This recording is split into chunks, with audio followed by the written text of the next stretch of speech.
اعوذ باللہ من الشیطان الرجیم بسم اللہ الرحمن الرحیم السلام علیکم ورحمۃ اللہ وبرکاتہ۔ آج ہم اللہ کے فضل و کرم سے سورۃ الاحزاب آیت نمبر 6، 7 اور 8 کا لفظی اور بامحاورہ ترجمہ پڑھیں گے اور سمجھنے کی کوشش کریں گے کہ ہمیں ان آیات میں کیا تعلیمات دی گئی ہیں۔ خاص طور پر امہات المومنین کے درجات، انبیاء علیہ السلام کے عہد اور مومنوں پر سب سے زیادہ حق کس کا ہے، اس کے علاوہ ترکے یعنی جائیداد کے مسائل کہ ایک مسلمان کی جائیداد کے اصل ورثہ کون ہیں۔ بسم اللہ الرحمن الرحیم۔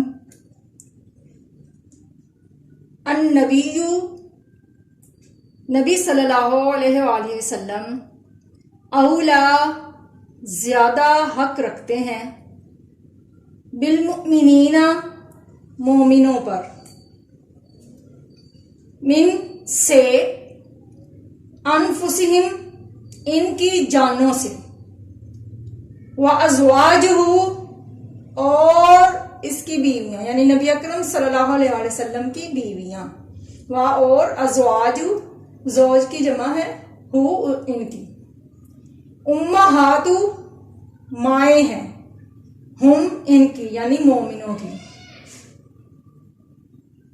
اس آیت میں کیا بیان ہوا ہے کہ نبی صلی اللہ علیہ وآلہ وسلم مومنوں پر زیادہ حق رکھتے ہیں ان کی جانوں سے، اور آپ صلی اللہ علیہ وآلہ وسلم کی بیویاں مومنوں کی مائیں ہیں۔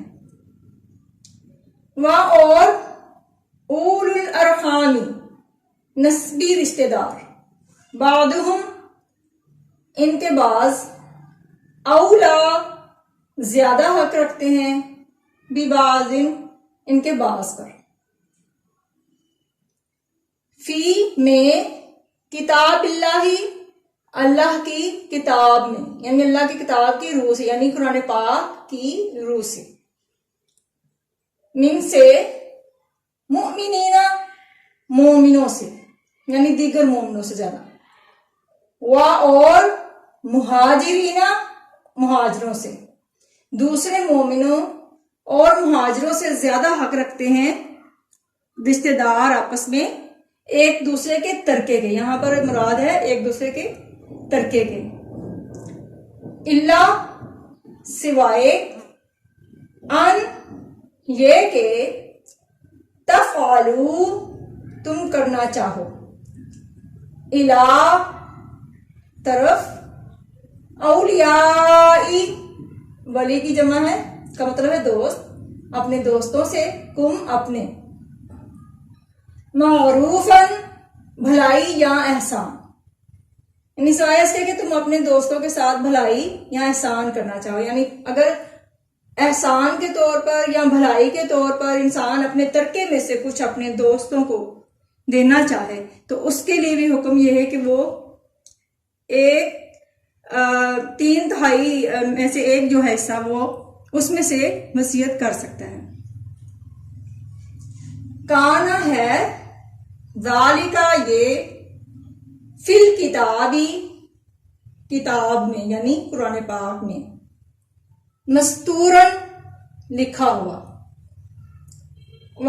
اور از جب، اخذنا ہم نے عہد لیا، من النبیین نبیوں سے، میثاقا عہد، ہم ان کا، ومن کا اور آپ سے، ومن نوح اور نوح علیہ السلام سے، وابراہیم اور ابراہیم علیہ السلام سے، وموسیٰ اور موسیٰ علیہ السلام سے، وعیسیٰ ابن مریم اور مریم کے بیٹے عیسیٰ علیہ السلام سے، وآخذنا اور ہم نے لیا، منہم ان سے، میثاقاً عہد، غلیظاً پختہ عہد۔ اس میں اللہ رب العزت ان انبیاء سے جو اللہ نے عہد لیا تھا اس کے بارے میں بات کر رہے ہیں کہ ہم نے ان انبیاء سے پختہ عہد لیا. پختہ عہد کس چیز کا لیا تھا؟ کہ وہ دین کی پابندی کرنے کے ساتھ ساتھ اللہ کے دین کو ہی پھیلائیں گے، یعنی اللہ تعالیٰ کی توحید اور باقی جتنی بھی چیزیں ہیں ان پر اسی طرح سے پختہ عہد کریں گے اور پھر اسی کے مطابق آگے تبلیغ کریں گے. لیسأل تاکہ سوال کریں صادقین سچوں سے، عن صدقہم ان کی سچائی کے بارے میں، وَأَعَدَّ اور اس نے تیار کر رکھا ہے للکافرین کافروں کے لیے عذاباً عذاب، علیماً دردناک، اور اس نے کافروں کے لیے دردناک عذاب تیار کر رکھا ہے. کس نے؟ اللہ رب العزت نے. آیا بنی آیات مبارکہ کا با محاورہ ترجمہ پڑھتے ہیں اور سمجھنے کی کوشش کرتے ہیں. یہاں میں یہ ضرور کہوں گی کہ لفظی اور با محاورہ ترجمہ دونوں ہی طریقے سے یاد کیا کریں تاکہ جب بھی ہم قرآن پاک کو کھولیں اور پڑھیں تو ہمیں ہر لفظ کا معنی سمجھ میں آ رہا ہو اور ہمارے لیے قرآن پاک کی تعلیمات پر عمل پیرا ہونا آسان ہو جائے. تو آئیں با محاورہ ترجمہ پڑھتے ہیں. النبی اولا بالمؤمنین من انفسهم وازواجہ امہاتہم. نبی صلی اللہ علیہ وآلہ وسلم مومنوں پر ان کی جانوں سے بھی زیادہ حق رکھتے ہیں اور نبی صلی اللہ علیہ وسلم کی بیویاں ان مومنوں کی مائیں ہیں. وَأُولُو الْأَرْحَامِ بَعْضُهُمْ أَوْلَىٰ بِبَعْضٍ فِي كِتَابِ اللَّهِ مِنَ الْمُؤْمِنِينَ وَالْمُهَاجِرِينَ إِلَّا أَن تَفْعَلُوا إِلَىٰ أَوْلِيَائِكُمْ مَعْرُوفًا. اور رشتہ دار آپس میں کتاب اللہ کی روح سے مومنوں اور مہاجروں سے ایک دوسرے کے ترکے کے زیادہ حقدار ہیں،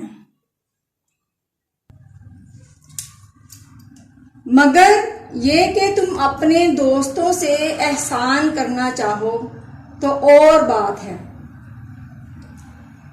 کان ذالک فی الکتاب مستورا، اور یہ حکم کتاب یعنی قرآن میں لکھ دیا گیا ہے. وَإِذْ أَخَذْنَا مِنَ النَّبِيِّينَ مِيثَاقَهُمْ وَمِنكَ وَمِن نُوحٍ وَإِبْرَاهِيمَ وَمُوسَىٰ وَعِيسَى ابْنِ مَرْيَمَ وَأَخَذْنَا مِنْهُم مِيثَاقًا غَلِيظًا. اور جب ہم نے پیغمبروں سے عہد لیا اور تم سے اور نوح سے اور ابراہیم سے اور موسیٰ سے اور مریم کے بیٹے عیسیٰ سے اور عہد بھی ان سے پکا لیا. لِيَسْأَلَ الصَّادِقِينَ عَنْ صِدْقِهِمْ وَأَعَدَّ لِلْكَافِرِينَ عَذَابًا أَلِيمًا. تاکہ سچ کہنے والوں سے ان کی سچائی کے بارے میں دریافت کرے اور اس نے کافروں کے لیے دکھ دینے والا عذاب تیار کر رکھا ہے. ناظرین، یہاں پر میں تھوڑی سی اور ڈیٹیل بتاتی جاؤں آپ سب کو تاکہ پڑھنے اور سمجھنے میں آسانی ہو سکے. اللہ تعالیٰ ہم سب کی غلطیوں کو معاف کرے اور ہمیں اچھے طریقے سے سمجھنے کی توفیق عطا فرمائے. تو پہلی بات تو یہ جو میں پہلے بھی کہتی ہوں کہ لفظوں پر غور کیا کریں. بہت سے الفاظ عربی سے ہی اردو میں آئے ہوئے ہوتے ہیں تو ان کا ترجمہ کرنے میں آسانی ہوتی ہے. اور دوسری بات یہ کہ ترجمہ کرتے وقت یہ جو بریکٹ کے اندر لفظ لگائے ہوئے ہوتے ہیں جیسے کے ترکے تو اور بات ہے یعنی قرآن، تو اس طرح کے الفاظ کی عربی جو ہے وہ استعمال نہیں ہوئی ہوتی. لیکن چونکہ ہم اجمی لوگ ہیں تو ہمارے سمجھنے کے لیے مفسرین نے بہت احتیاط کے ساتھ ان الفاظ کو بریکٹ کے اندر لگایا ہوتا ہے تاکہ ہمیں ترجمہ اچھے طریقے سے سمجھ میں آ سکے۔ اب ہم دیکھتے ہیں کہ ہم نے ان آیات مبارکہ میں کیا کیا چیزیں سیکھی ہیں۔ ہم نے ان آیات مبارکہ میں خاص طور پر یہ تعلیمات جانی ہیں۔ نمبر 1، نبی اکرم صلی اللہ علیہ وآلہ وسلم کا حق سب سے زیادہ ہے، یعنی مومنوں پر سب سے زیادہ حق نبی اکرم صلی اللہ علیہ وآلہ وسلم کا ہے، یعنی انہی سے محبت کرنا، انہی کی تعلیمات پر عمل کرنا، اور جب نبی اکرم صلی اللہ علیہ وآلہ وسلم کسی بھی بات کا حکم دیں تو پھر کسی اور کو ان کی بات پر فوقیت نہ دینا۔ نمبر 2، آپ صلی اللہ علیہ وسلم کی بیویاں مومنوں کی مائیں ہیں، ان کا احترام اسی طرح سے لازم ہے جس طرح سے اپنی ماں کا۔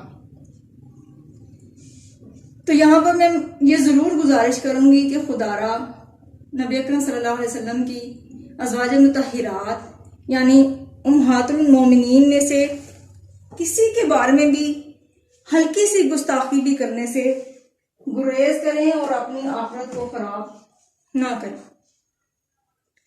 نمبر 3، نسبی رشتہ دار ایک دوسرے کے ترکے کے زیادہ حقدار ہیں بنسبت دیگر مسلمانوں کے۔ یہی ہمارا تھامنیل میں نے یہ دیا ہوا تھا، خاص طور پر یہ بات سمجھانے کے لیے۔